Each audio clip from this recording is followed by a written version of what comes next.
सभी सत्य के साधकों को जय श्री माता जी। जय श्री माता जी to all the true seekers. First of all, I would say that this session is going to be in Hindi language. I'll try to speak in English as well, but most of the part will be in Hindi language because we have a very limited time to cover maximum subjects, aspects of meditation. So that is not possible to speak in English and Hindi both. So I apologize to all the seekers who don't understand Hindi language, but try to sit in meditation and listen carefully, feel our vibrations. We'll do meditation simultaneously and feel the depth of this session. हम सभी साधक अपनी चेतना का अनुभव करें, अपनी मानसिक अवस्था का अनुभव करें. Feel the mental state. Don't suppress anything in meditation. अपने आप को किसी भी प्रकार के दबाव में मत लाइए. एक खुले स्तर पर देवी के समक्ष अपने आप को प्रस्तुत कीजिए. There will be some subtle points and will be covered in this session. इस सेशन में हम ध्यान की कुछ और बारीकियों को अनुभव करेंगे. हम लोग 15, 16, 17 दिन से सेशंस को लगातार अटेंड कर रहे हैं. आज का सेशन हम लोग एक इनफॉर्मल तरीके से कुछ महत्वपूर्ण बातों को समझने में और उसका प्रैक्टिकल अनुभव करने में लगाएंगे. सबसे पहले दोनों हाथ जोड़ करके श्री माता जी को प्रणाम करें. Just join our both the hands. Pranam to Shri Mataji and Shri Ganesha. Please endow my brain with full wisdom. Shri Ganesh ji से प्रार्थना करें कि हमारी इस बुद्धि को विवेक शक्ति से प्रकाशित करें, जागृत करें. सत्य को समझने की, अनुभव करने की, आत्मसात करने की शक्ति हमें प्रदान करें. श्री गणेश मंत्र लेंगे. ओम द्वमेव साक्षात् श्री गणेश साक्षात् श्री आदिशक्ति माता जी श्री निर्मला देव्यै नमो नमः. जय श्री गणेश. हम सब अपनी कुंडलिनी शक्ति को उठाएंगे और बंधन लेंगे. We all collectively raise our kundalini and take बंधन.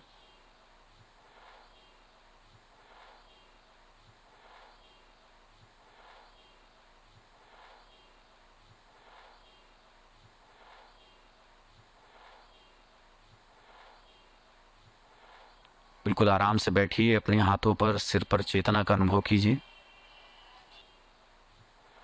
अब हमें सबसे पहले समझना होगा कि ध्यान की शुरुआत कहाँ से होती है. सामान्यतः जो हम शुरुआत करते हैं वो दोनों हाथों पर चेतना को पहले महसूस करते हैं, चेक करते हैं. फिर मस्तिष्क के हिसाब से यदि वो चीज़ नहीं होती है तो हम उसको मैनेज करने का, ठीक करने का प्रयास करना शुरू कर देते हैं. और पूरा जो ध्यान होता है वो उसी दिशा में कार्य करना शुरू कर देता है. तो एक तरह से ध्यान के कार्यान्वयन में, एग्जीक्यूशन ऑफ मेडिटेशन में हम लगे रहते हैं. तो उस ध्यान का सत्य से कोई संबंध स्थापित नहीं हो पाता है. इसलिए कई लोग कहते हैं कि हम कई वर्षों से ध्यान कर रहे हैं, हमें परिवर्तन नहीं है, या हम बात को समझ नहीं पाए. तो ध्यान में दो चीज़ें होती है. एक तो चित्त का सत्य पे जाना और एक होता है ध्यान करना. तो ध्यान करने में हम सभी लोग लगे रहते हैं. देखिए, महसूस करते रहिए, चैतन्य अपना कार्य करेगा. फील अवर वाइब्रेशन वाइल लिसनिंग. तो कई लोग ध्यान को सिर्फ शुद्धिकरण के रूप में ही देखते हैं या किसी प्रकार की एक्टिविटीज़ के रूप में। जैसे अभी हम लोगों ने 15-16 दिन या 17 दिन से जो हम ध्यान कर रहे हैं उसमें कई चीज़ों का हमने इस्तेमाल किया है, भजन है, स्तोत्र हैं, स्पीचेस हैं, लेकिन इसका मतलब ये नहीं कि हमें ध्यान ऐसे ही करना है फिर हम यही लेकर बैठ गए। इस तरह से हम ध्यान को एक तरह से मैनेज कर सकते हैं। तो हमें कोशिश करनी चाहिए कि सबसे पहले कुछ ना लगाते हुए पहले अपनी ओर झांकना चाहिए कि हम ध्यान में वास्तव में क्या करना चाह रहे हैं। सामान्यतः ये होता है कि हम ध्यान में पहले अपनी एक योजना बना लेते हैं कि हमें ऐसे ध्यान करना है, और ये योजना हमारे मस्तिष्क को पता होती है। जो भी नकारात्मकता होती है वो मस्तिष्क तक सारी बातों को पड़ती है, और हमारी सारी प्लानिंग्स जो होती है ध्यान में उसको ध्वस्त करने का वो प्रयास करती है। फिर हम पाते हैं कि हमारे पास समय होते हुए भी हमारा ध्यान नहीं लग पाया, क्योंकि हमने सब प्लानिंग करके रखी हुई थी। तो कोशिश करना है हमें कि ध्यान को एक प्लानिंग की तरह से मत करिए, उसको एक आनंद की तरह करिए। उसमें सारे तत्वों का समावेश कीजिए, सब चीज़ों की तरफ दृष्टि कीजिए। सांसारिक रूप से हम कैसे दुखी रहते हैं, कौन से विचार अभी हमारे दिमाग में चलते रहते हैं, दिन भर हम किस बारे में सोचते रहते हैं, सिर्फ इस पर एक दृष्टि करिए। अभी आपको ये नहीं कहा जा रहा है कि उसको हमें निकाल ही देना एक दिन में, उस पर एक दृष्टि मात्र करिए। और दृष्टि करते हुए श्री माता जी से कहिए कि श्री माता जी, मेरा इसमें कोई इंटरेस्ट नहीं है, मेरी इसमें कोई रुचि नहीं है, श्री माता जी मुझे इनसे मुक्त कीजिए।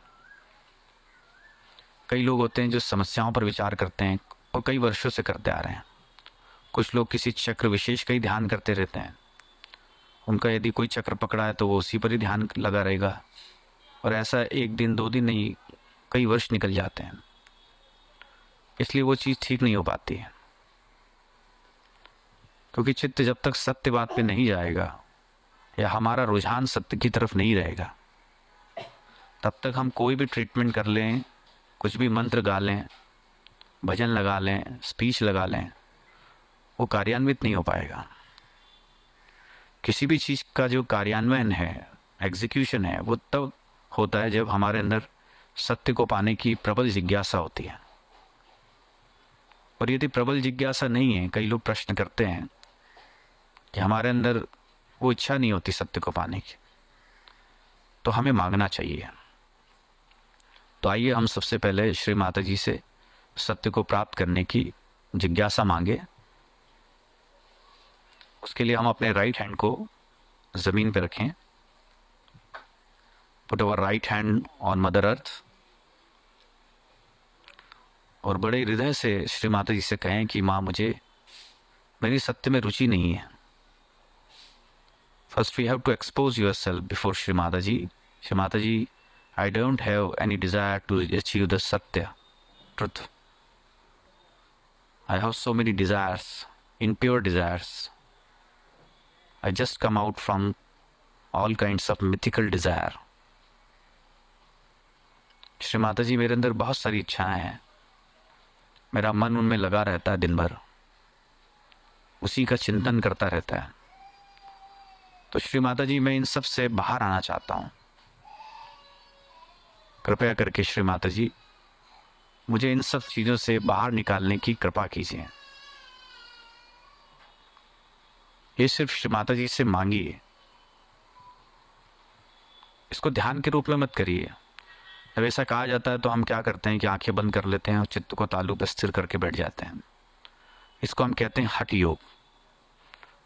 धीरे धीरे हम सब लोग एक हठ योग की तरफ जाने लग गए हैं, जो पूरी तरह से प्रक्रिया बेस्ड हो गया है, सिस्टम बेस्ड हो गया है। क्योंकि सहयोग की कहीं भी गतिविधि में हम जाते हैं तो हर एक चीज़ सिस्टमेटिक होती है। उस सिस्टमेटिक चीज़ों को करके हमारा ब्रेन खुश हो जाता है और हमें लगता है कि हमने सहयोग का कुछ काम कर लिया। इसलिए उस सिस्टम में रह के वो आत्मा को फील नहीं कर पाता है, क्योंकि आत्मा किसी सिस्टम को स्वीकार नहीं करती है। आत्मा सभी प्रकार की लिमिटेशन से, सिस्टम से परे है, बियॉन्ड है। तो श्री माता जी से हमें मांगना चाहिए कि माँ मेरे अंदर ये तरह की इच्छाएं हैं, अभी भी मेरा अटैचमेंट्स यहाँ है, मेरे अंदर अभी भी मोह काम कर रहा है, मैं अभी भी इन सब चक्करबाजियों में फंसा हुआ हूँ, उन सब की तरफ नज़र करिए। ऐसा करने का सबसे अच्छा फ़ायदा ये होगा कि जब हम उस समस्या को वास्तविक रूप से फेस करने जाएंगे ध्यान के पश्चात, तब हम उसके प्रति एक अवेयरनेस को हासिल कर लेंगे। तो किसी चीज़ से मुक्त होने का एक ही तरीका है कि सबसे पहले उससे अवेयर हो जाए, उससे हम सतर्क हो जाते हैं, सचेत हो जाते हैं। अगर हम अपनी समस्याओं की तरफ रोज दृष्टि करने लग जाएं, मात्र दृष्टि करने लग जाएं, तो धीरे धीरे उन समस्याओं में जो हमारी इन्वॉल्वमेंट है, लिप्तताएं हैं, वो धीरे धीरे अपने आप कम हो जाएंगे, आप ये पाएंगे। लेकिन इसको अभ्यास कितने लोग करते हैं? ये बहुत थोड़े से लोग होते हैं। अभी ये होगा कि आज सेशंस ख़त्म हो रहा है, कल से कोई दूसरा व्यक्ति कहीं और जंप मारेगा, तो ये करते रहिए, उसके लिए तो कोई किसी को मना नहीं है, लेकिन उससे हमारी कभी ग्रोथ नहीं हो पाएगी। अगर हमें ग्रोथ करनी है अपने ध्यान में, तो हमें श्री माता जी के सामने अपने आप को बैठाना होगा, अपने आप से बातचीत करनी होगी, अपने आप को बेहतर ढंग से समझना होगा। हो सकता है इसमें थोड़ा सा समय लगे, इतना समय तो नहीं लगेगा, लेकिन अंत में आप एक संतोषप्रद स्थिति को प्राप्त होंगे, एक सेटिस्फैक्ट्री स्टेट में हम उतरेंगे। तो श्री माता जी से मांगिए कि श्री माता जी, मेरे अंदर जितने भी प्रकार के अटैचमेंट्स हैं, शारीरिक हैं, शरीर को लेकर हम बहुत अटैच रहते हैं, शरीर के लिए हमें क्या क्या करना है, आज कहाँ जाना है, क्या खाना है, क्या पहनना है, किस तरह से अपने आप को सजाना है, मस्तिष्क को लेकर के, भावनाओं को लेकर के, भौतिक चीज़ों को लेकर के, ये सारे अटैचमेंट्स हमारे अंदर भरे पड़े हैं, और इन सब को लेकर के हमें उत्थान को पाना है, तो कैसे पॉसिबल है? तो इसकी तरफ शुरुआती दौर में हमें नज़र करनी चाहिए कि श्री माता जी, मैं इन सब से मुक्त होना चाहता हूँ, और मुझे विश्वास है कि आप मुझे इन सब से मुक्त करेंगी। ये मांगिए।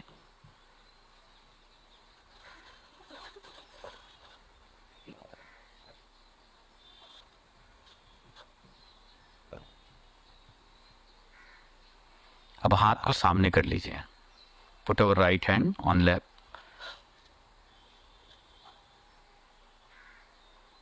अब अपनी ओर दृष्टि करिए, और अपनी ओर देखते हुए देखिए कि हम अपने आप को समझ पा रहे हैं। अपने आप को समझने का मतलब ये होता है कि किसी भी प्रकार की भागदौड़ में, जल्दबाजी में, जल्दी जल्दी सारी प्रक्रियाएं कर लेना, चित्त को स्थिर कर लेना, जल्दी से सारे चक्र शुद्ध कर लेना, मंत्र बोल लेना, प्रार्थना कर लेना, हमारी पूरी जद्दोजहद पूरे ध्यान में यही बनी रहती है। तो एक प्रकार की शांति, स्थिरता हम महसूस नहीं कर पाते हैं, और जब तक हम इसे महसूस नहीं करेंगे, हमारे अंदर आत्मविश्वास आएगा ही नहीं। हम किसी को भी जब सहयोग बताएंगे, चाहे वो नए सहयोगी हों, बिगिनर्स हों, या ओल्ड सहयोगी हों, हम उसको बता ज़रूर देंगे, लेकिन एक विश्वास हमारे अंदर नहीं आएगा, क्योंकि उस शांति का, उस संतुलन का, उस धैर्य का हमने अनुभव ही नहीं किया खुद। तो एक बार अनुभव करने से काम नहीं बनने वाला है, हमें अपनी व्यक्तिगत ध्यान साधना में बार बार इसकी अनुभूति करनी है। और भाग दौड़ से बचिए, कोशिश करिए, अपने साथ बैठिए। हम जो ये 2-3 महीने का गैप दे रहे हैं, इसमें भी कई लोग परेशान हो जाते हैं कि अरे भैया, हमें तो सेशन करते रहना चाहिए। और बिल्कुल करना चाहिए, हम करेंगे भी उसे, क्योंकि ये सब सामूहिक कार्य है। लेकिन इतना लंबा सेशन, 17 दिन का, उसके पहले 10 दिन का, और उसके पहले से भी हम जो करते आ रहे हैं, इतना सब कुछ जो हमने सीखा है, समझा है, हम उसको अभ्यास कब करेंगे? जब हमारे पास में ना तो कोई ग्रुप होगा, ना कोई सेशन होगा, तब हमारे मस्तिष्क में कुछ नहीं होगा। वहाँ पर हम अपने आप को कैसे आगे ले जाते हैं, कैसे अपने आप को बैठाते हैं अपने साथ में, कोई हमें सपोर्ट नहीं होगा, वहाँ सबसे इम्पोर्टेंट बात है। और यदि हम वहाँ उठना सीख गए, तो फिर हम आत्मनिर्भर स्थिति की तरफ बढ़ेंगे। तो हम सबको आत्मनिर्भर बनना चाहिए। हम नहीं चाहते कि कोई सेशन पर डिपेंड हो जाए, किसी व्यक्ति विशेष पर डिपेंड हो जाए। इसलिए जो बताया जा रहा है उस पर डिपेंड होइए, किसी व्यक्ति विशेष को फॉलो मत करिए, लेकिन जो बताया जा रहा है उस पर प्रैक्टिस करिए। उससे अपने अंदर के परिवर्तन को महसूस कीजिए। ध्यान में अपनी जो सोच विचार है उसमें बदलाव आया है क्या, इसको देखिए, महसूस करिए। See your self. हम ध्यान का एग्जीक्यूशन ना करें, उसका कार्यान्वयन ना करें, वो तो अपने आप होता है। ध्यान को स्पॉन्टेनिटी में उतरने दीजिए। जितना ध्यान सहजता में उतरेगा उतना हमें आनंद आएगा। हमें आनंद कब आता है? जब ध्यान अपने आप घटित होता है। जब हम करते हैं और हो जाता है तो उस समय अच्छा तो ज़रूर लगेगा, लेकिन वो स्थिति उतनी तेज़ी से गिरेगी नहीं। लेकिन जो ध्यान सहजता में होगा वो ध्यान काफ़ी समय तक हमारे अंदर कार्य करेगा। देखिए अपनी स्थिति को इस समय। फील और state at this moment we are completely calm and stable inside. हम अंदर से बिल्कुल शांत और स्थिर हैं। हम सब सुन रहे हैं लेकिन हम अंदर से स्थिर हैं। अब जब हम अपने राइट हैंड को फ्रंट आज्ञा पे रखते हैं, now just put our right hand on front आज्ञा। अपने सीधे हाथ को फ्रंट आज्ञा पे रख दीजिए। When we put our right hand on front agya, it means that we are ready to see all the mythical things which is lingering in our brain still. तो जब हम अपना सीधा हाथ अपने मस्तिष्क पर रखते हैं तो हम लोग क्या करते हैं? मंत्र लेना शुरू कर देंगे, एकदम से प्रार्थना करना शुरू कर देंगे। तो सबसे पहले हमें देखना चाहिए कि हमारे दिमाग में क्या भरा पड़ा है। देखिए जो सारी बातें बताई जा रही हैं थोड़ी स्लो हैं, लेकिन स्थायित्व देने वाली हैं, हमें स्थिरता देंगी। अगर हम एक समझदार सहयोगी बनना चाहते हैं तो हमें बड़ी समझदारी से सहयोग को पकड़ना होगा। एक फॉलोअर की तरह अगर सहयोग करेंगे तो कुछ नहीं होगा। एक योगी की तरह से सहयोग को पकड़िए। तो जब हम इस राइट हैंड को अपने मस्तिष्क पर रखते हैं तो हम अपने दिमाग में क्या क्या चीज़ें चलती रहती हैं, कौन कौन सी मिथ्या चीज़ों को दिमाग में हमने विचारों के रूप में पाल रखा है। अब हमारे दिमाग में दो प्रकार के विचार चलते हैं। एक जो डेली बेसिस पे आते हैं, प्रतिदिन हमारे अंदर ऊपर सुबह उठते हैं, शाम को बंद हो जाते हैं, फिर अगले दिन सुबह नए विचार आते हैं, फिर शाम को वो डाउन हो जाते हैं, ख़त्म हो जाते हैं। और एक विचार वो होते हैं जो कंटिन्यूसली पैरेलल में चलते रहते हैं। कुछ विचार 1 महीने पुराने होते हैं, कुछ 2 महीने, कुछ 6 महीने, कुछ साल भर पुराने होते हैं। तो विचार जितना पुराना होता जाएगा उतनी पकड़ गहरी बनती जाएगी, वो कैच जो होता है उतना गहरा हो जाता है। यदि हम किसी बाधा का विचार कर रहे हैं साल भर से तो वो पकड़ उतनी ही गहरी रहेगी। लेकिन जो विचार रोज उठते हैं और चले जाते हैं वो विचार पकड़ नहीं बनते हैं, वो कर्म से जुड़े हुए विचार होते हैं। और ऐसे विचार जिनसे हम अटैच हो जाते हैं वो हमारे अंदर स्थायित्व लेने लग जाते हैं, जमने लग जाते हैं। इसलिए अपने अंदर मस्तिष्क में विचारों को पुराना मत होने दीजिए। विचार जितना पुराना होगा पकड़ भी उतनी गहरी बनती जाएगी। तो अभी हमारी सबसे बड़ी समस्या ये है कि हमारे दिमाग में सबसे पुराना विचार जो अभी भी चलता रहता है वो कौन सा है, उसको देखना चाहिए। अब इसका फ़ायदा क्या है ये समझ लीजिए। जब हम उस विचार की तरफ दृष्टि करते हैं तो इससे क्या करते हैं कि उस विचार के प्रति फिर से हम एक अवेयरनेस हासिल करते हैं कि हाँ ये मेरे दिमाग में अननेसेसरी अनड्यू विचार हैं।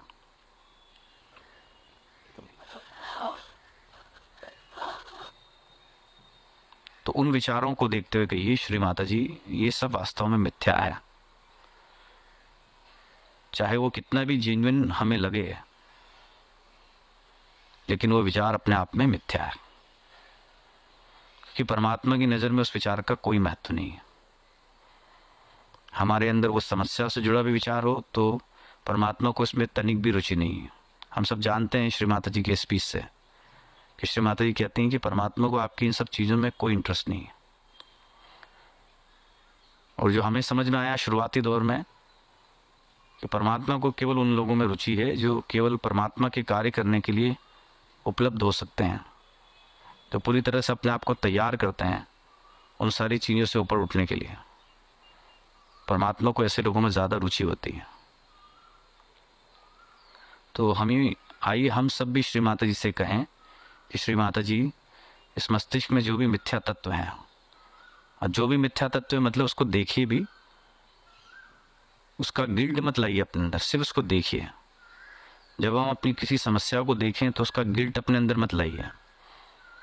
एक लेक्चर में श्री माता जी कहती हैं कि अंतर्दर्शन ऐसा मत करिए जिससे गिल्ट आए, ऐसा अंतर्दर्शन कोई काम का नहीं है।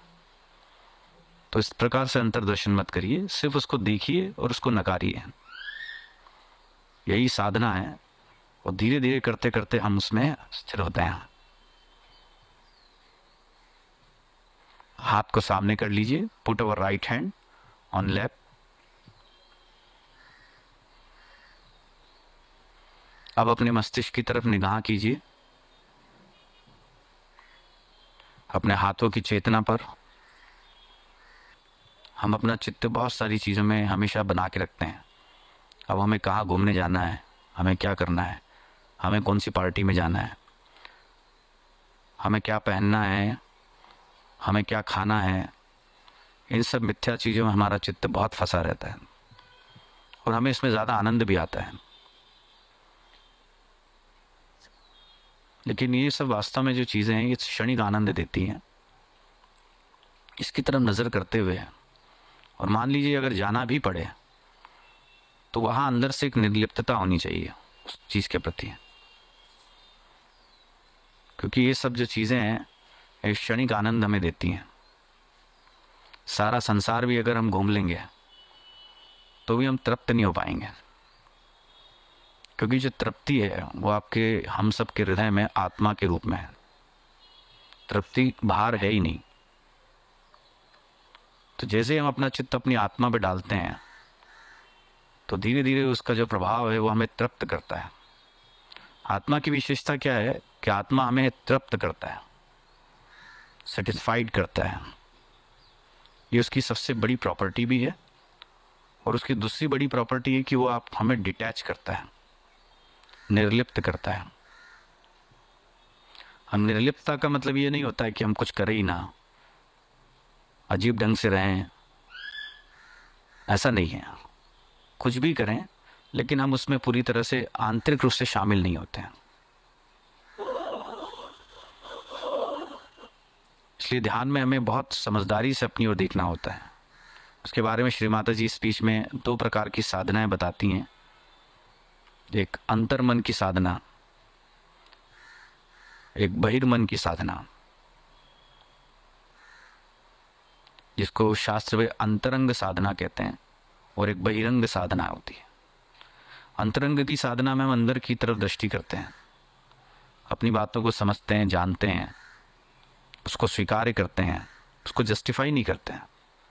यदि हमारे अंदर शुद्ध इच्छा की कमी है तो है, उसको जस्टिफाई मत करिए कि नहीं मेरा तो माँ में बहुत विश्वास है।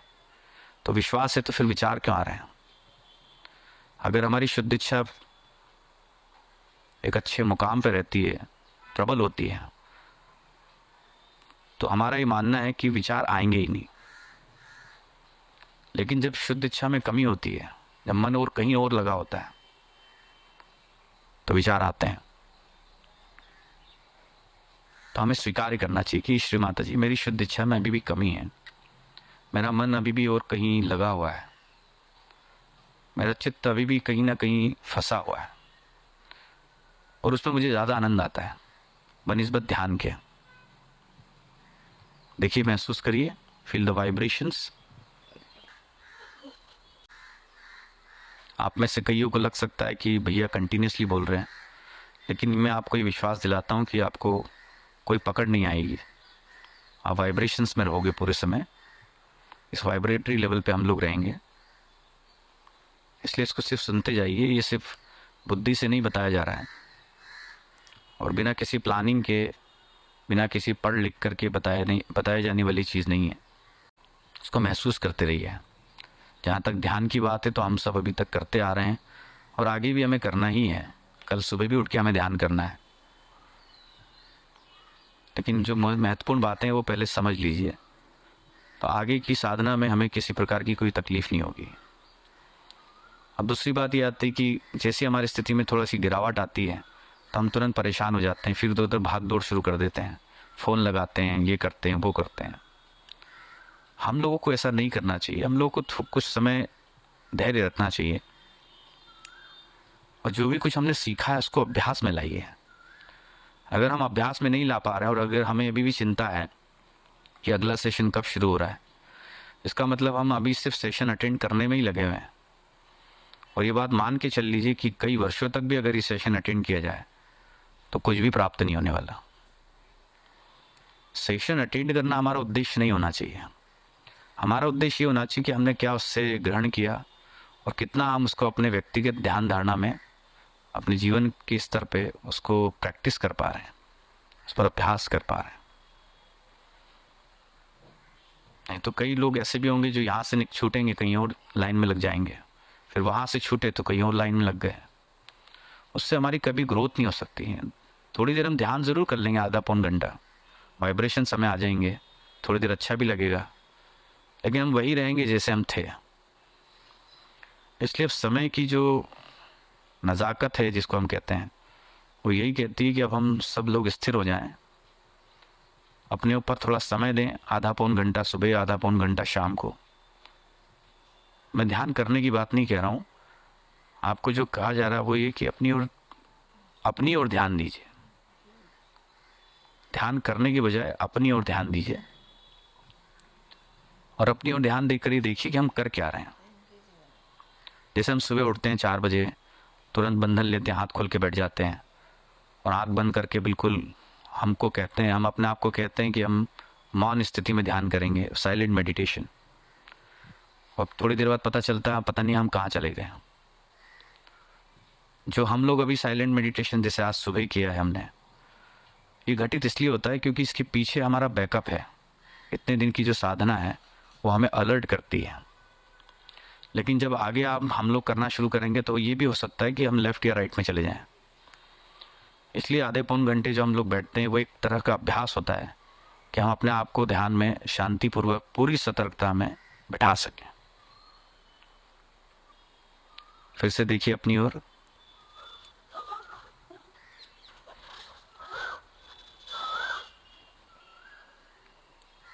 तो आइए हम सबसे पहले अपने हृदय में स्थित आत्मा का आह्वान करें। उसके लिए अपने सीधे हाथ को हृदय पे रखें। Put our right hand on our heart. Shri Mata ji से प्रार्थना करें कि माँ, मेरा जो चित्त है वो सदैव बाहर की तरफ घूमता है और मेरे भीतर जो आपका स्वरूप बैठा है उस पर मेरा चित्त बिल्कुल नहीं जाता है। तो माँ, मेरी इच्छा है कि मेरा चित्त आपके इस निराकार स्वरूप की ओर जाए, मेरा मन इस आत्मा में लगे। ऐसा मुझे आशीर्वादित कीजिए। हम सब का जो लक्ष्य है इस सेशन शुरू करने का, ग्रुप बनाने का, सिर्फ यही है कि हम इस सत्य को प्राप्त करें। और अगर हमने इसको ना प्राप्त करके कुछ दूसरा ही करना शुरू कर दिया तो ये सब व्यर्थ हो जाएगा, उसका कोई अर्थ नहीं है। या बहुत सारे लोगों की भीड़ इकट्ठी करना उद्देश्य नहीं है। भले ही वो 100-50 साधक हों, लेकिन वो कायदे के हों जो वास्तव में इसे चाहते हैं, इसमें जमना चाहते हैं, जो दूसरों को देख के सहयोग नहीं करते हैं, जो ये खुद देखते हैं कि मेरे अंदर क्या परिवर्तन है, उसके आधार पर निर्णय लेते हैं। तो हमें अपने अंदर के परिवर्तन को देख के निर्णय लेना है।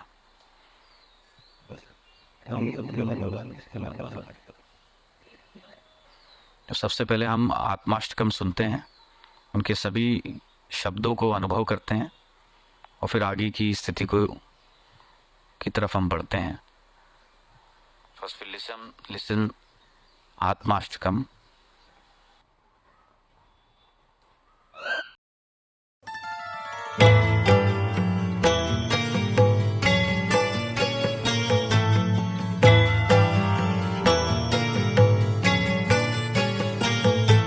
मनोबुद्ध्यहङ्कारचित्तानि नाहं न चक्षुत्र जिह्वे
अपने हाथ को सामने कर लीजिए, put over right hand on lap.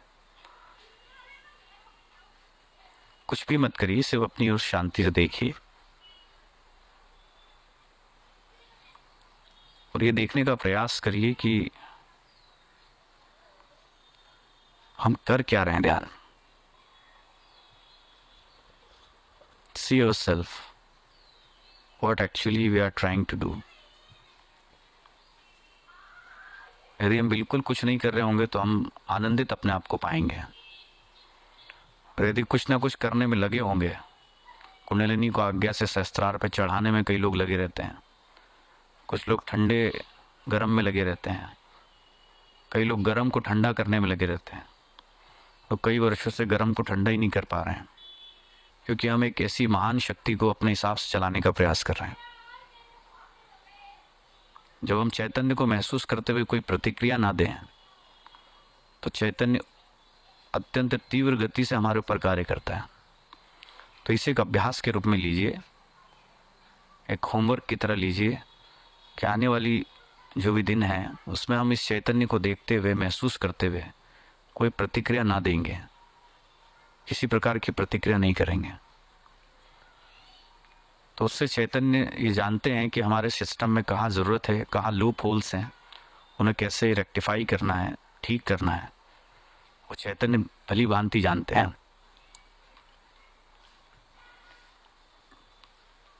लेकिन हम अपना माइंड अप्लाई करते हैं, ध्यान को अपने हिसाब से करना चाहते हैं, क्योंकि हर व्यक्ति के दिमाग में ध्यान की अपनी एक धारणा है कि ध्यान मतलब ऐसे होता है, ध्यान मतलब जब थॉटलेसनेस पूरी आ जाए, ध्यान मतलब जब दोनों हाथों पे ठंडे वाइब्रेशन आ जाए, ध्यान मतलब ऐसा, ध्यान मतलब ऐसा। ये तो सब सिम्टम है ध्यान में जाने के लिए। हम सिम्टम को पहले पकड़ना शुरू कर देते। पहले हमें उस अवस्था की तरफ जाना चाहिए कि हमारा मन मस्तिष्क कहाँ घूम रहा है। अब कभी कभी ये भी होता है कि हम सत्य को जानना ही नहीं चाहते हैं, हमें तो सिर्फ ध्यान करना है, जैसे तैसे हमारा ध्यान हो जाए, हमें वाइब्रेशन आ जाए, हमारी कोई समस्या है वो दूर हो जाए। तो परमात्मा को हम बेवकूफ़ नहीं बना सकते हैं, वो सब जानते हैं हमारे बारे में। वो ये जानते हैं कि ये जो साधक है मेरे सामने किस लिए बैठा है और इतने वर्षों से किस भाव से बैठता आया है।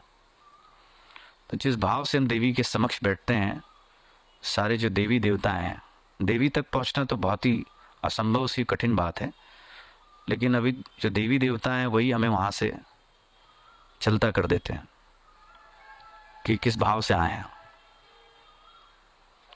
कुछ मांगने आए हैं, अपनी समस्याओं को ठीक करने के लिए आए हैं, अपने परिवार को ठीक करने के लिए आए हैं।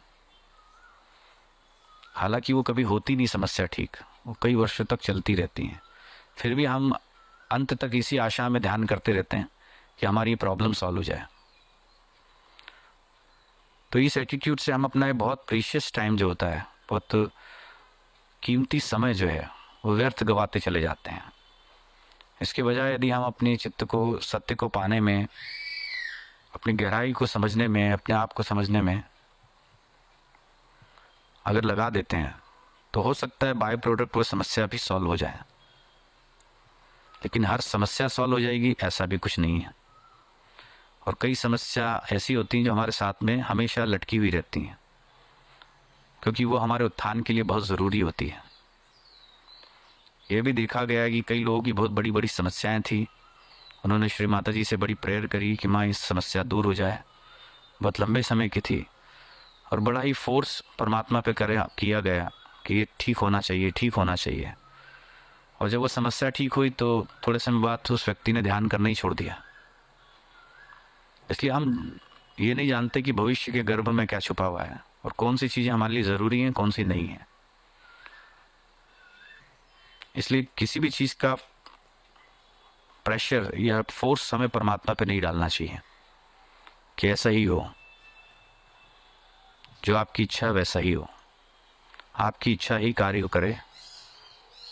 जैसे हम लॉर्ड्स प्रेयर में कहते हैं ना, जैसे आपकी इच्छा स्वर्ग में पूरी होती है वैसे ही पृथ्वी पर भी पूरी हो। अब उसी बीच में हम सबकी अपनी अपनी समस्याएं भी रहती हैं, उसी का हम विचार करते हैं, पूरा ध्यान उसके इर्द गिर्द घूमता है। हमें उत्थान भी चाहिए और हमें अपनी समस्या का सॉल्यूशन भी चाहिए। पिछले सेशन में भी ये बात कही गई थी कि हम समस्याओं को ठीक कभी नहीं कर पाएंगे। योगी अवस्था जो होती है वो समस्याओं से परे जाने की अवस्था होती है। हम समस्याओं से ऊपर उठ सकते हैं, उसके प्रभाव से मुक्त हो सकते हैं, लेकिन समस्याओं को ठीक करना ये ज़रूरी नहीं कि वो ठीक हो ही जाए, वो चलती रहेंगे। कई लोग आपको इस समस्याओं को ठीक करने के बहाने नई नई टेक्निक बता करके उलझाने का भी प्रयास करेंगे। तो हमें सारे संतों को पढ़ना चाहिए, श्री माता जी के स्पीचेस को ठीक से सुनना चाहिए, समझना चाहिए कि अगर यही सब करने के लिए श्री माता जी आई हैं तो फिर वो लोगों में क्या दोष हैं जो अस्पतालों में पड़े हुए हैं। उनको भी सहयोग मिल जाना चाहिए, उनको भी बहुत समस्याएं हैं, वो तो बहुत अच्छे लोग हैं हमसे भी। इसलिए किसी खास उद्देश्य से हमें ये तत्व प्रदान किया गया है। देखिए इस समय अपनी स्थिति को, हमारा जो चित्त है वो अंदर की ओर है और attention is inside, we can see clearly.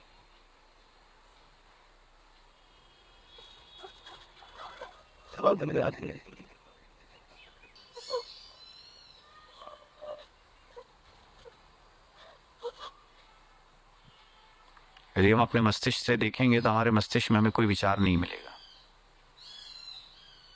This is the power of thoughtlessness. ये निर्विचारिता की शक्ति है, जहाँ विचार होते हुए भी हम निर्विचार हैं। लेकिन इसको एनालिसिस मत करिए, जो बताया जा रहा है ये दिमाग से नहीं बताया जा रहा है, इसलिए इसको महसूस करिए अपनी चेतना पे।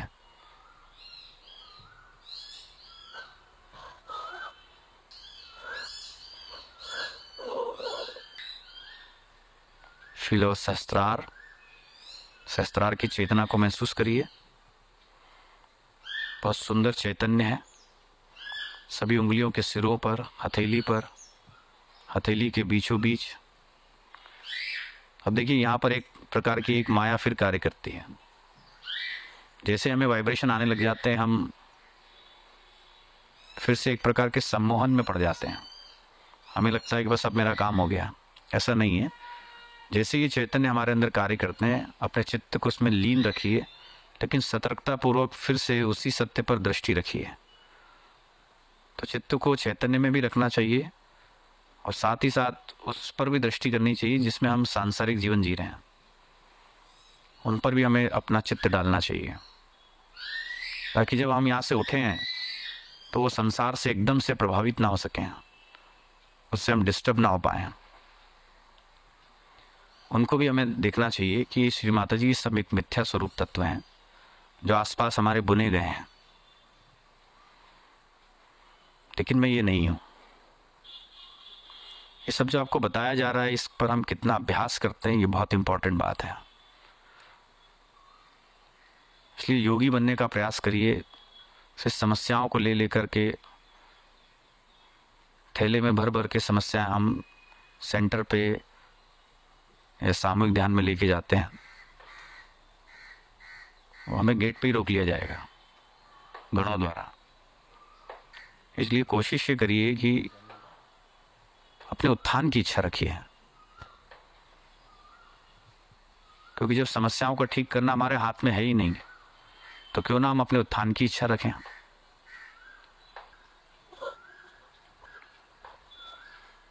कई लोग ये भी सोचते हैं कि हमारे साथ ऐसा क्यों हो रहा है, तो उनको ये सोचना चाहिए क्या वो विशेष हैं या उन्होंने ऐसा किया क्या है जो उनके साथ ना हो।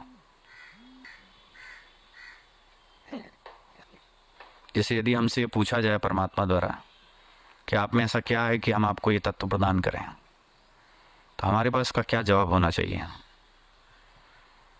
जैसे एक व्यक्ति जब इंटरव्यू देने कंपनी में जाता है, तो जो इंटरव्यू लेने वाले होते हैं वो प्रश्न पूछते हैं कि आपको हम इस नौकरी पे क्यों रखें, आपके पास ऐसा क्या है जिससे आप हमारी कंपनी को आगे ले जा सकते हैं।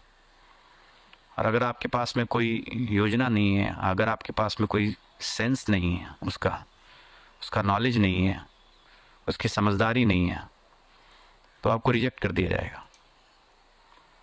वैसे ही जब हम ध्यानस्थ होते हैं अगर हमसे परमात्मा पूछे जाएं तो हमारे पास में भी इसका उचित जवाब रहना चाहिए। और वो तब होता है जब हम अपने अंदर समाये हुए होते हैं, जब हम अपनी बातों को ठीक से समझ पाते हैं, देख पाते हैं, महसूस कर पाते हैं। नहीं तो हम एक बहुत कीमती समय को खोते चले जा रहे हैं दिन प्रतिदिन। इसलिए ध्यान से एक संतोष को महसूस करिए हर दिन। जैसे हमने कोई स्पीच श्री माता जी का सुना, तो स्पीच सुनते समय देखिए कि ये स्पीच तो हमने सुन लिया, अब इससे हमें क्या चीज़ समझ में आई। वो सिर्फ ध्यान तक काम करेगी या ध्यान के बाद भी काम करेगी। तो इससे हमें ये बात समझ में आएगी कि हम स्पीच का कौन सा तत्व, कौन सी चीज़ें पकड़ रहे हैं। जैसे कभी कभी हमारा मन नहीं लगता है तो हम भजन लगा लेते हैं। तो भजन क्या करता है, हमें कुछ दूरी तक छोड़ देता है, आगे तक थोड़े समय के लिए ध्यान को मैनेज कर देता है। फिर वहाँ से हम थोड़ा सा ठीक हुए, फिर हम कुछ दूसरा लगा लेते हैं, फिर तीसरा लगा लेते हैं। ऐसे करके हम 1 घंटे का समय निकाल लेते हैं। तो हमें ये लगता है कि हमने 1 घंटा ध्यान कर लिया। वास्तव में हमने ध्यान नहीं किया, हमने उस 1 घंटे के टाइम को मैनेज किया। और खुश हो गए। वाइब्रेशन तो आएंगी, क्योंकि देवी के सामने आप जब भी बैठेंगे तो चैतन्य महसूस होगा, उसमें तो कोई डाउट नहीं है। ज़रा सी भी भक्ति अगर आपने प्रकट कर दी तो जो देवी देवता हैं प्रसन्न होकर चैतन्य की बारिश करते ही हैं। लेकिन उससे प्राप्ति नहीं कहा जाएगा। प्राप्ति जो होती है वो आपके चेहरे पर, आपके स्वभाव में और आपके बातचीत करने के तरीके में, आपके विचारों के रखने में अलग दिखाई देती है। वो बाहरी बनाई हुई चीज़ नहीं होती है। जो भी होता है वो स्पष्ट होता है। नहीं है तो वो नहीं है, और है तो वो है। ध्यान को बड़ी समझदारी से करिए। हो सकता है कल से लोग 4 बजे ना उठें, तो उसका कोई अपने अंदर गिल्ट मत रखिए। आप 5 बजे करिए, आप 4:30 बजे करिए, लेकिन ठीक से समझदारी से करिए। वैसे ज़रूरी नहीं कि जैसे हम ध्यान करते आ रहे हैं कि ये लगा लिया, ये भजन लगा लिए। अपनी समझदारी से ध्यान करिए। एक कर्मकांड मत पकड़ लीजिएगा। जो भी हमने सेशन किए हैं अभी तक, उससे हमने कोई कर्मकांड पकड़ लिया। इसीलिए कई बार सेशन होने के बाद लोग बोलते हैं भैया हमें ये भजन दे दीजिए। क्योंकि जब हम किसी चीज़ को सुनते हैं तो सबसे पहले हमारे अंदर विचार आता है ये तो कितना अच्छा भजन है, ये किसने गाया है, ये तो बहुत अच्छा गाया है, ये तो मेरे पास है ही नहीं, ये तो मैंने पहली बार सुना है, अब मैं अपने पास इसको ले लूँगा, इससे मुझे और आनंद आएगा, इससे मैं अपने वाइब्रेशन को और बढ़ा लूँगा। उसको ऐसा महसूस होता है। वास्तव में उसके कारण ऐसा नहीं हो रहा है, हमारी वो अवस्था है, इसके कारण हम उस भजन का बेहतर ढंग से आनंद उठा पा रहे हैं। लेकिन जब आपकी वो अवस्था नहीं होती है तब उसी भजन को आप सुनेंगे तो आपको कुछ भी महसूस नहीं होगा। तो हम उस समय को गवा देते हैं, हम उसके विचारों में चले जाते हैं। जैसे श्री माता जी कहती है ना कि जैसे अगर एक कॉलिन बिछाया गया और मैं सोचने लग जाऊं कि किसने बनाया, कैसे बनाया, ये कितने का होगा, तो हम उसमें चले जाते हैं।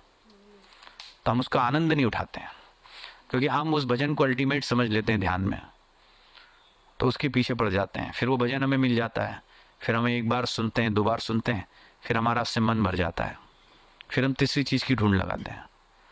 तो हमें ऐसा लगता है कि ये सारे जो विकल्प हैं इससे हमें अवस्था प्राप्त हो जाएगी। तो ये एक हमारे अंदर मिथ्या भ्रांति है अभी भी, इससे हमें बचना है। ठीक है, हमें मिल जाता है स्पॉन्टेनियसली तो लगाइए, सुनिए, अनुभव करिए, लेकिन किसी भी चीज़ का संस्कार, उसका कर्मकांड मत बनाइए। श्री माता जी ने जो भी बातें हमें बताई हैं उसको बिल्कुल वैसे ही लेने की आवश्यकता है। उसमें किसी प्रकार का जोड़ घटाव करने की, जोड़ने की, उसको और यूनिक बनाने का बिल्कुल प्रयास नहीं करना है। कितनी सरल बात है। देखिए अभी हम महसूस कर रहे हैं, सुन रहे हैं, लेकिन हमारे दिमाग में कोई विचार नहीं है। अब इसमें कहाँ कोई नवीनता है, सब आसानी से चल रहा है। हमें कहाँ उठापटक करने की कोई ज़रूरत ही नहीं है। हम अपने अंदर समाये हुए हैं, अपने आप को देख पा रहे हैं, सुन पा रहे हैं, समझ पा रहे हैं, एक संतोष के भाव में बैठे हैं।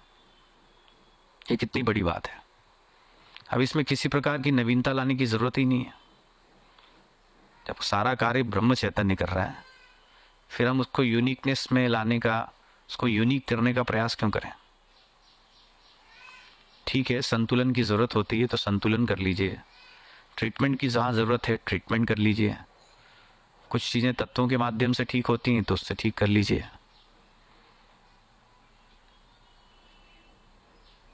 लेकिन समझ के इस पूरी समझदारी से इसका अनुभव करिए। देखिए, महसूस करिए कितने सुंदर चैतन्य है। Feel this vibration on both the hands and sastrar, very beautiful vibrations. We are full of vibration.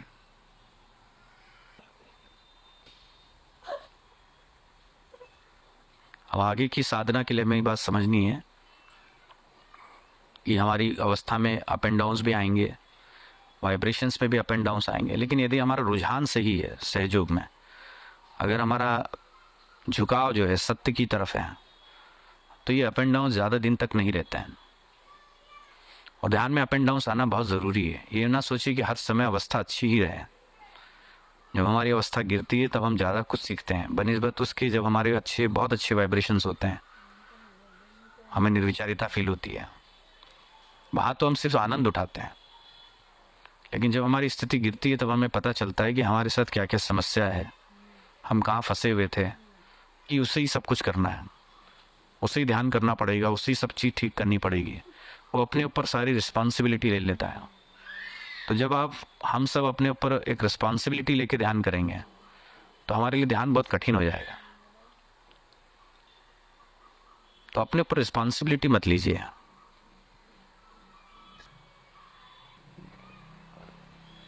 देखिए, महसूस करिए वाइब्रेशंस को।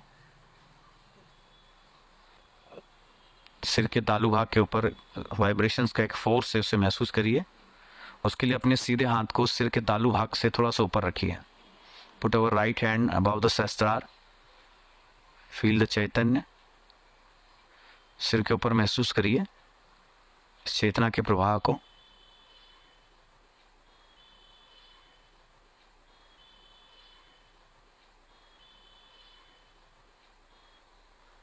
हाथ को सामने कर लीजिए। Put our right hand on lap.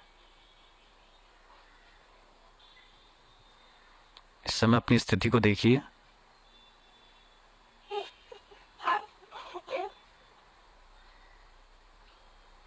इसलिए सबसे पहले अपने आप को पढ़ना आना चाहिए हमें। रोज अपने आप को सिर्फ पढ़िए कि मेरे साथ वास्तविक समस्या क्या है।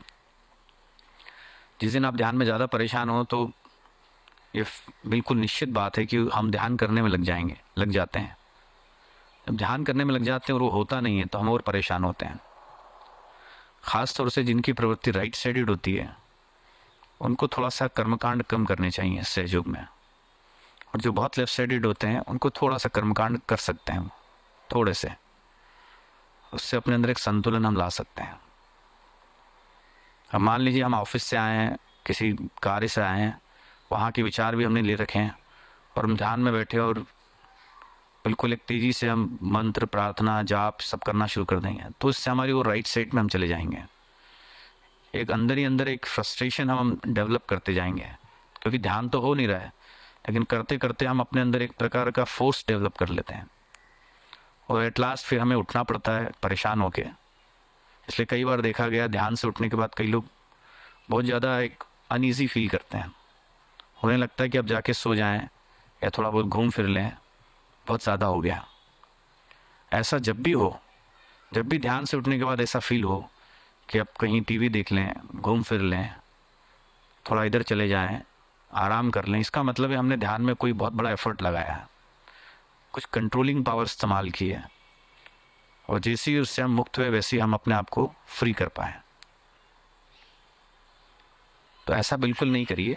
ध्यान से उठने के बाद भी हमें एक नॉर्मल सी फीलिंग रहनी चाहिए कि अभी भी हम वैसे ही हैं जैसे ध्यान में थे। इसके लिए हमने कोई एक्स्ट्रा एफर्ट नहीं किए हैं। तो इस तरह से हम अपनी ध्यान साधना को पहचान सकते हैं। संतुलन भी कीजिए ध्यान में। सुबह के समय कोशिश करिए कि संतुलन की प्रक्रिया ज़रूर करिए, क्योंकि रात को हम सोते हैं सारा वज़न बोझा लेकर के और सुबह एकदम से उठ के हम सोचते हैं कि हम साइलेंट ध्यान कर लें। तो हम साइलेंट ध्यान कर सकते हैं, लेकिन हमारे सिस्टम में जो असंतुलन है वो हमें पूरे ध्यान के दौरान लेफ़्ट या राइट में लेके रखेगा। हमें लगेगा हम ध्यान कर रहे हैं लेकिन हम पता नहीं कहाँ चले जाते हैं। इसलिए पूरी ईमानदारी से सुबह का ध्यान करिए, तो उसके इफ़ेक्ट्स हम अच्छे से अपने शरीर पर, चक्रों पर महसूस कर पाएंगे। चक्रों पर ध्यान करते समय बहुत समझदारी रखिए। अभी जैसे इस समय अभी हम सब करें एक साथ, जैसे अपने चित्त को मूलाधार पे ले जाएं। हम सभी लोग करें। इसको प्रैक्टिकली हम देख सकते हैं। अब नाभि पे ले जाइए, अपने चित्त को नाभि पे ले जाइए, अर्थात नाभि पे रखिए। अब स्वादिष्ठान पे लाइए, अब भावसागर पे लाइए, अब हार्ट पे लाइए। अब आप देखिए कि जो हम कर रहे हैं इस दौरान आपके मस्तिष्क में हलचल होती है, हम देख सकते हैं उसे। विशुद्धि पे लाइए। हमारा जो मस्तिष्क का जो पॉइंट होता है वो सिकुड़ता है, वो कंसंट्रेशन की प्रोसेस इस्तेमाल करता है चक्रों पर, उससे आज्ञा चक्र और ब्लॉकेज की स्टेट में चला जाता है। तो इसका मतलब ये नहीं कि हमें चक्रों पर ध्यान नहीं करना है, इसका मतलब ये कि सबसे पहले ध्यान में अपने इस आज्ञा चक्र को शांत होने दीजिए। अगर आज्ञा चक्र अशांत है, वो अस्थिर है, और यदि हम कुछ भी करेंगे तो वो उल्टी दिशा में जाएगी सारी चीज़ें। तो जब आज्ञा चक्र बिल्कुल, इसलिए हम ध्यान में आपने देखा होगा कि हम सबसे पहले आज्ञा चक्र को शांत करते हैं, हम ठहराव लेते हैं, हम एकदम से ध्यान शुरू नहीं करते हैं। हम थोड़ी देर बाद बंधन लेते हैं, फिर समझते हैं, अनुभव करते हैं, फिर आगे बढ़ते हैं, ताकि आज्ञा की जो पुरानी आदत है उसको हम एक्टिवेट ना करें ध्यान करने की। तो आज्ञा पे एक सटल सा प्रेशर डेवलप होने लग जाता है, वो हमें पता नहीं चलता है, लेकिन वो इंटरनली एक प्रेशर रहता ही है। थोड़ी देर बाद हम पाएंगे कि हम आज्ञा पे इस तरह से ब्लॉक हो गए हैं और चित्त हमारा सहस्त्रार पे जा ही नहीं पाएगा। इस समय अभी देखिए हमारा चित्त आसानी से सहस्त्रार को फील कर सकता है, बिल्कुल आसानी से हम फील करिए सहस्त्रार पे।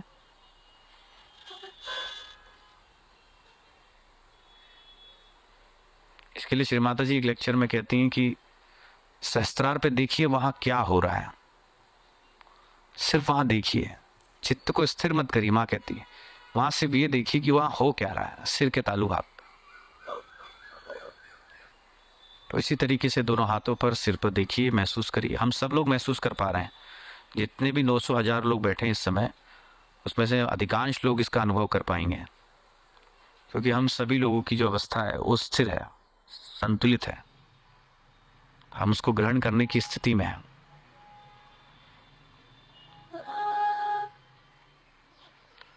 और जिन्हें नहीं हो रहा है उनके साथ कुछ शारीरिक मानसिक बहुत लंबे समय की समस्या होगी, जिसके कारण वो एक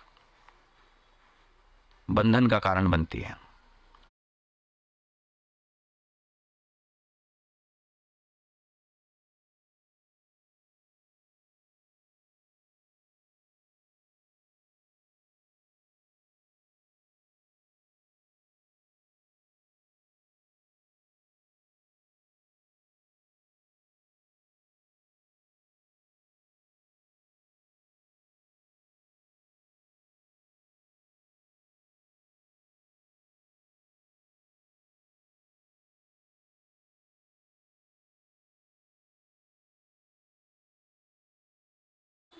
इसलिए अपनी साधना करिए अपने अच्छे से।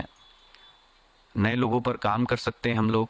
अब आप जब नए लोगों को रियलाइजेशन देंगे, बहुत बेहतर ढंग से रियलाइजेशन उनका होगा। उनको कम बताइए, थोड़ा सा बताइए और अनुभव कराइए 10-15 मिनट, 10 से 12 मिनट उनको सिर्फ बताइए। सहयोग का प्रारंभिक जो परिचय वो दीजिए। बहुत सारा बताने की आवश्यकता नहीं है, आधा आधा घंटा लोग बताते हैं, उसकी कोई ज़रूरत नहीं है। उनको ध्यान का बेसिक पहलू बताइए, ध्यान के व्यवहारिक लाभ और फ़ायदे, उसका परिवर्तन हमारे अंदर कैसे होता है, ध्यान हमारे जीवन के लिए कितनी आवश्यकता है उसकी, ये सब बता के उनको अनुभव कराइए। और अब आप लोग जो उनको अनुभव कराएंगे तो बहुत बेहतर ढंग से वो चीज़ काम करेगी। उसी प्रकार से पुराने लोग जो इस तत्व को ढूंढ रहे हैं और हमें ऐसा लगता है कि हमने इससे बहुत परिवर्तन पाया है, हमें काफ़ी ट्रांसफॉर्मेशन हुआ है, तो आप ऐसे पुराने लोग जो आपकी बात सुनते हैं, आपकी बात को महत्व देते हैं, उनको आप बताइए कि ये चीज़ आप करिए। और अगर वो तर्क वितर्क करें तो वहीं छोड़ दीजिए, क्योंकि सहयोग में हम किसी पर कोई फोर्स नहीं कर सकते हैं। हर व्यक्ति की अपनी एक विद्या है जिसके माध्यम से वो सहयोग करता है। इसलिए वाइब्रेशन का जैसे पहले बताया था, वाइब्रेशन हमारे वैसे ही रहेंगे जैसी हमारी इच्छाएं हैं। हमारी इच्छाओं के हिसाब से वाइब्रेशंस काम करते हैं। जैसे जैसे हमारी इच्छाएं शुद्ध होंगी, हमारे वाइब्रेशंस भी अपने आप ठीक हो जाएंगे, करेक्ट हो जाएंगे। फिर अगर उस दिन हमने ध्यान किसी कारणवश नहीं भी कर पाए तो भी हमारे वाइब्रेशंस डिस्टर्ब नहीं होंगे। अगर किसी कारणवश कहीं उलझना भी पड़ा तो भी हमारे वाइब्रेशन डिस्टर्ब नहीं होंगे, क्योंकि अंदर से हम जानते हैं कि हमारा उद्देश्य है ही नहीं। चाहे हम ऑफिस में उलझें, संसार में उलझें, पारिवारिक चीज़ों में उलझें, सांसारिक समस्याओं में उलझें, जॉब में उलझें, ये सब परमात्मा द्वारा दी गई समस्याएं हैं और उन्हीं के द्वारा ही सोख ली जाती हैं एक समय बाद में। लेकिन आध्यात्म की कीमत पर उसको परमात्मा से प्रार्थना मत करिए कि पहले मेरी समस्या ठीक हो उसके बाद ही मैं ध्यान करूँगा या करूँगी। अगर ये सब शर्तिया ध्यान करेंगे तो नहीं होगा, क्योंकि हम एक कंडीशनल बेस पे ध्यान करने लग गए हैं। पहले हम परमात्मा के सामने कंडीशन रखते हैं कि पहले आप मेरी ये चीज़ ठीक करिए। हम बंधन लगवाएंगे, 10 जगह प्रार्थना करवाएंगे, बहुत प्रार्थना करके, बहुत बंधन लगा के हम उस समस्या को ठीक करना। इवन छोटे छोटे बुखार में, छोटे से बच्चा एग्ज़ाम दे रहा उसके लिए बंधन लगवाते हैं। हम वाइब्रेशन को बहुत सस्ता समझते हैं। हम वाइब्रेशन को इसलिए सस्ता समझते हैं क्योंकि हम इसके महत्व को जानते नहीं हैं, क्योंकि अभी हमने उस सत्य की अनुभूति नहीं की है सहयोग में आकर के भी। इसलिए हम उसको छोटे छोटे सांसारिक फ़ायदों के लिए इस्तेमाल करते हैं या लोगों से करवाते हैं। और लोग भी इसलिए करते हैं क्योंकि उनको लगता है कि जब हमारे साथ ऐसा होगा तो लोग हमारे लिए भी बंधन लगाएंगे। हर आदमी अपना फ़ायदा सोचता है। बंधन लगाने में भी वो इसलिए सोचता है कि भाई अगर मैं नहीं लगाऊंगा तो कल मेरे काम के लिए कोई नहीं लगाएगा। ये तो सब परमात्मा द्वारा दी गई चीज़ें हैं। जो लोग सहयोग नहीं कर रहे उनकी भी समस्या परमात्मा ही सॉल्व कर रहा है, कोई दूसरा व्यक्ति आके सॉल्व नहीं कर रहा है। तो परमात्मा तो हर स्तर पे हर व्यक्ति की समस्या ठीक करते हैं, लेकिन उनका इंटरेस्ट, बस वही बात आ जाती है कि उनका इंटरेस्ट इसी बात में है कि कौन मेरे कार्य को बेहतर ढंग से लोगों तक पहुंचा सकता है, इस सत्य को कैसे लोगों तक पहुंचा सकता है। इसलिए आप सबसे अनुरोध है कि इससे अभ्यास में लाएं, बैठक लगाएं अपने ध्यान में। कोई बात नहीं अगर स्थितियां कभी ऊपर नीचे भी होती हैं, और होना भी चाहिए। ये मत सोचिए कि हर समय अच्छी अवस्था ही रहे, अवस्थाएं अप एंड डाउन आना भी चाहिए। कोई हम बहुत बड़े महान व्यक्ति नहीं है कि हर समय हमारी स्थिति अच्छी होनी चाहिए। इसलिए उस स्थिति का भी एंजॉय करिए जब आपको वाइब्रेशन नहीं आए। उस स्थिति का तो एंजॉय हम करते ही हैं जब हमें बहुत अच्छे वाइब्रेशंस आते हैं, लेकिन उस स्थिति का भी एक दिन देखिए कि जिस दिन आपको वाइब्रेशन कम आए, आपके अंदर बहुत विचार आए, उस दिन भी आप शांति से बैठिए और ये देखिए कि इस सब के बावजूद भी मैं ध्यान में शांति से बैठा हूँ। ये सबसे बड़ा ध्यान का संतोष है, इसको कमाना चाहिए। तो ध्यान में कमाना क्या है? संतोष कमाना है कि आज जैसे मैं ध्यान में बैठा और मैं किसी भी चीज़ से प्रभावित नहीं हुआ, डिस्टर्ब नहीं हुआ, और धीरे धीरे धीरे शक्ति ने मुझ पर कार्य किया और सब चक्रों पर सारा कार्य आसानी से हो गया। ये सबसे बड़ा संतोष है जो ध्यान के बाद भी काम करेगा। इसलिए जब तक सहयोग समझ में नहीं आता है तब तक सहयोग बहुत सरल है। जिस दिन सहयोग समझ में आ जाता है उस दिन सहयोग बहुत कठिन लगता है। और समझ में तब आता है जब हम अपनी ओर बेहतर ढंग से निगाह करना लग जाते हैं, जब हमें अपनी वास्तविक समस्या समझ में आ जाती है, जब हमें ये बात समझ में आ जाती है कि अभी भी हम अपना चित्त जो है फालतू चीज़ों में, फालतू बातों में व्यर्थ गवा रहे हैं।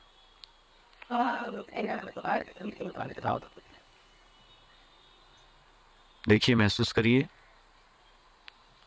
Feel your vibrations. We are completely in thoughtlessness. एक निर्विचार अवस्था है। आप चाहे आंखें खोलेंगे तो भी वो निर्विचार अवस्था है, आंखें बंद करेंगे तो भी निर्विचार अवस्था है। कोई विचार हमें परेशान नहीं करेगा। सभी उंगलियों के सिरों पर हम चैतन्य को महसूस कर पाएंगे। We can feel vibration on all finger tips. Just receive such vibrations within. चैतन्य को अपने अंदर सोखते रहिए, सुनते जाइए और सोखते चले जाइए।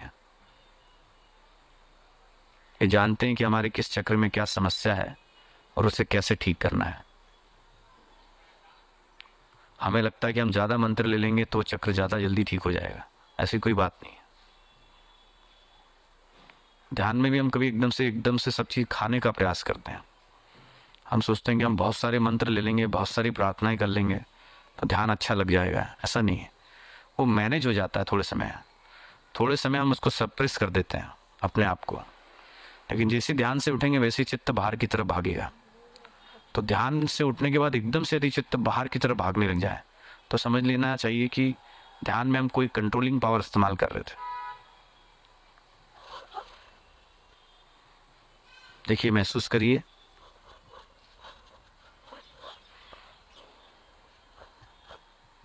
हम ध्यानस्थ अवस्था में ही है, ये मत सोचिए कि कोई कंटिन्यूसली बोल रहा है। हम ध्यानस्थ स्थिति में ही है। ये सब श्री माता जी के मैसेजेस हैं, हमारे दिमाग से कुछ भी नहीं है।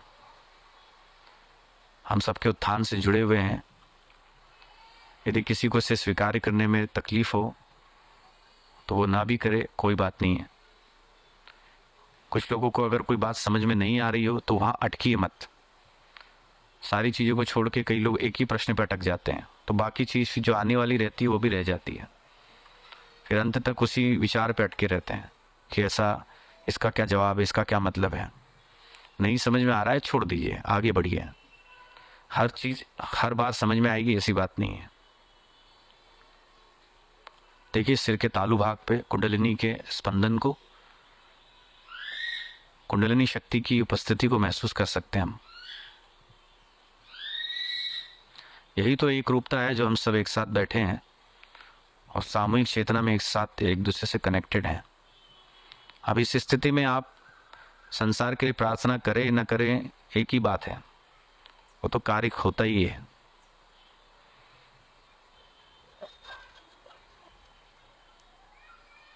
इसलिए सहयोग जो है वो द्वैत से अद्वैत की यात्रा है। हम एक द्वैत अवस्था में रहते हैं। मैं, मेरा, मेरी समस्या, मेरे चक्र, मेरी नाड़ी, मेरी समस्या सबसे बड़ी है। हर व्यक्ति को लगता है उसकी समस्या सबसे बड़ी है। तो परमात्मा भी कहते हैं भाई आपकी समस्या बड़ी है तो लेके बैठे रहिए, जब तक आप उसको झेल पाएंगे आप लेके बैठे रहिए। इसलिए समस्याओं का ध्यान मत करिए कृपया करके। हर एक चीज़ एकदम से ठीक होगी ऐसा भी विचार मत करिए।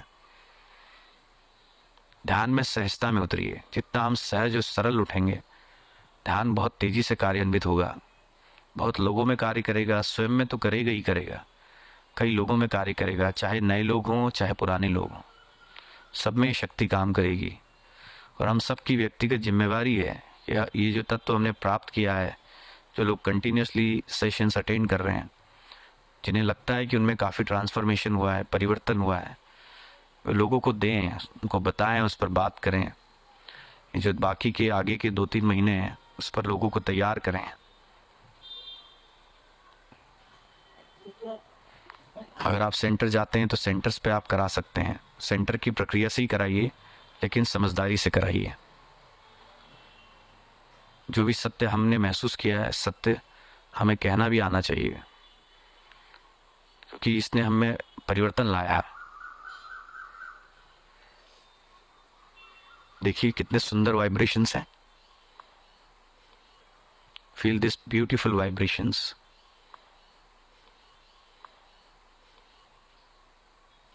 I would again say to those who don't understand Hindi language that these sessions is in Hindi language, but we can feel vibration and depth of this session.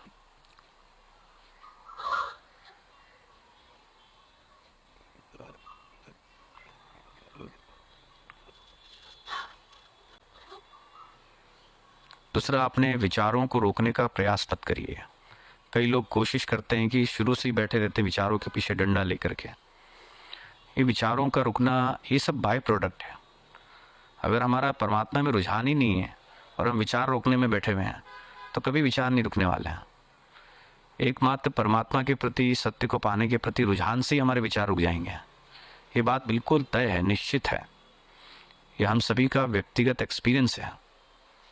अगर हमारा इस तत्व में रुझान ही नहीं है तो हम कितने भी विचार रोकने का प्रयास करें, खूब मंत्र ले लें निर्विचारिता साक्षात के, हमारे विचार रुकेंगे ही नहीं। क्योंकि जहाँ से ये विचार आ रहे हैं वो सब मिथ्या है।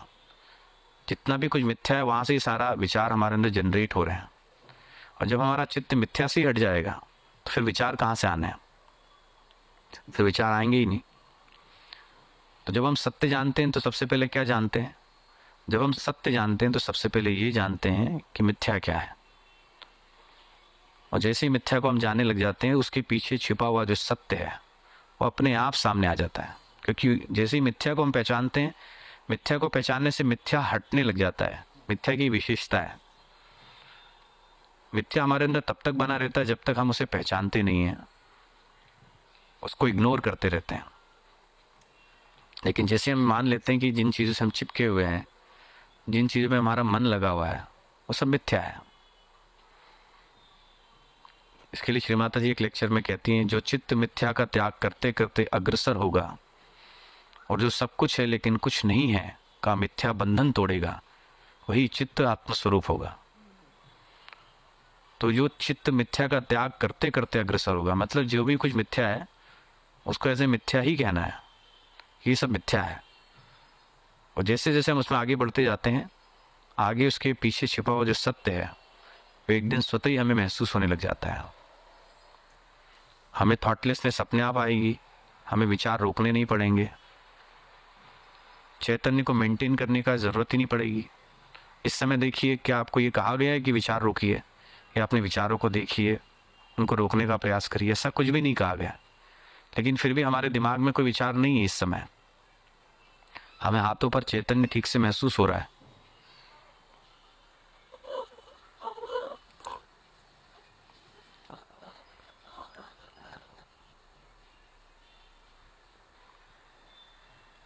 देखिए, सिर के ऊपर, हाथों पर, हथेली पे, हथेली के बीचों बीच, रीढ़ की हड्डी में महसूस करिए। कुछ मत करिए, सिर्फ महसूस करने का कार्य है। कितनी सरल बात है।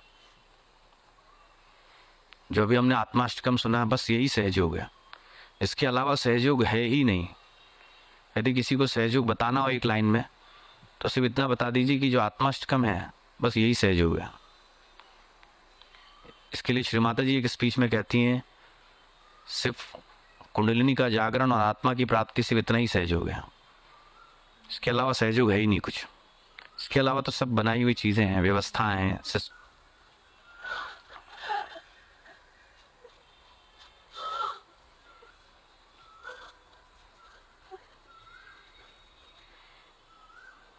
इसलिए आने आने वाला समय बड़ा चुनौतियों भरा है।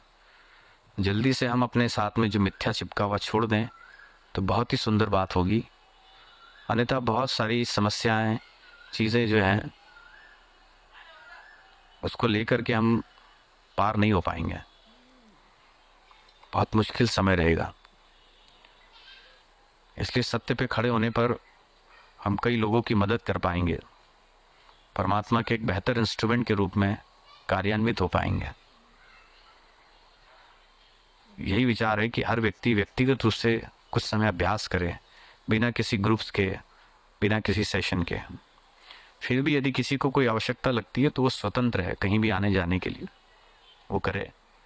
लेकिन व्यक्तिगत रूप से वो मेहनत करते रहे, जो भी उसने सीखा है, समझा है, उस पर कार्य करे। तो मैं सभी साधकों को फिर से जय श्री माता जी कहते हैं। सभी की आत्मा को प्रणाम करें। श्री माता जी को कोटि कोटि प्रणाम, जिन्होंने ये सारा ज्ञान हमें प्रदान किया है। ये सब वहीं से प्राप्त हो रहा है हमें, इसलिए उन्हीं की जयकार है और उन्हीं का एप्रिसिएशन है, क्योंकि वही हमें आनंदित कर रही हैं। वही हमारे मस्तिष्क में सारे विचारों को, शुद्ध विचारों को, गहनता भरे विचारों को डाल रही हैं। कितने लोग इसे समझ पाते हैं, इसमें स्थिर हो पाते हैं और उस पर काम कर पाते हैं आगे, ये एक अलग विषय है। हम सभी लोग अपनी कुंडलिनी शक्ति को उठाएंगे, बंधन लेंगे। उसके पहले हम लोग श्री माता जी के तीनों नामों को, महाकाली, महासरस्वती, महालक्ष्मी को महसूस करेंगे। उसके बाद हम कुंडलिनी उठा करके बंधन ले सकते हैं।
हम सभी लोग अपनी कुंडलिनी शक्ति को उठा करके बंधन ले सकते हैं।